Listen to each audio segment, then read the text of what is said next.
Can you just offer a quick definition of primary prevention? I would love to. Great. So,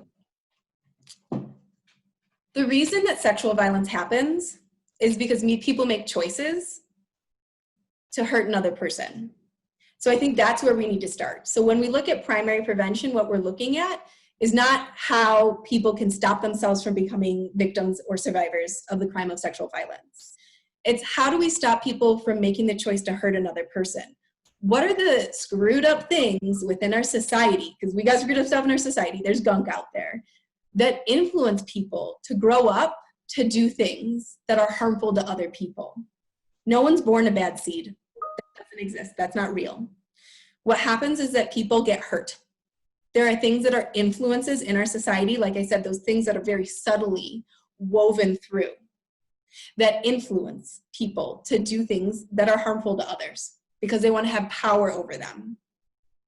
So there is research around this. So the CDC, the Center for Disease Control, and of course the P has to be silent there, the very important P, Center for Disease Control and Prevention, they do research. So they research people who have committed sex offenses, and they find what are some of the commonalities in these folks who have offended and hurt others. And there are certain ones at an individual level, and then there are some at a societal level, and then levels in between. So for example, if you hold beliefs that men are better than women, if you hold victim blaming beliefs, if you grow up in poverty, if you grew up with a parent who neglected you, those are some of what they call risk factors for perpetration of sexual violence. So what we need to do is look at those risk factors, the gunk of our society that had been created, and we need to say how to mitigate those, how to buffer against those, the gunk in our society. And that's a lot of heavy work, right? So if we know that sexism and racism are things that cause sexual violence, those are things that have existed for a really long time. Changing those things, it's a long-term battle, but we have to have these really hard conversations of this heavy lifting to change these norms and then replace the gunk with the good. The good of what does consent mean? Really, what does it mean to touch someone, whether that's a hug, whether that's sex, how to do that in a way where someone feels safe, where they feel comfortable, and where they're actually into it. Not just no means no, replacing that with how do we have healthy relationships with each other? How do we make sure that when we're interacting with each other, it's in a consensual way, that we're using healthy communication with each other?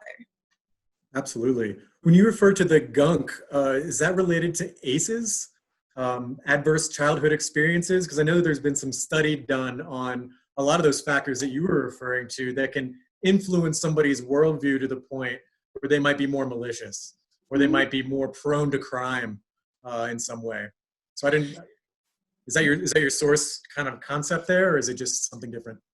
Well, Graham, gunk is a very technical definition, definitely taken from the CDC. Yes, clearly. No.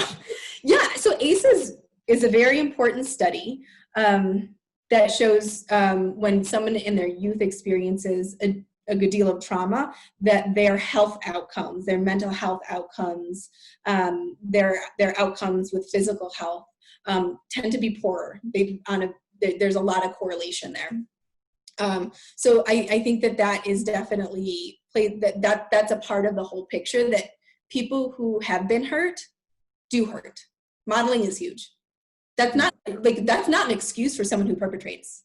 People still need to be held accountable for the choices that they make. It's still a choice, right? That's a very important distinction to make.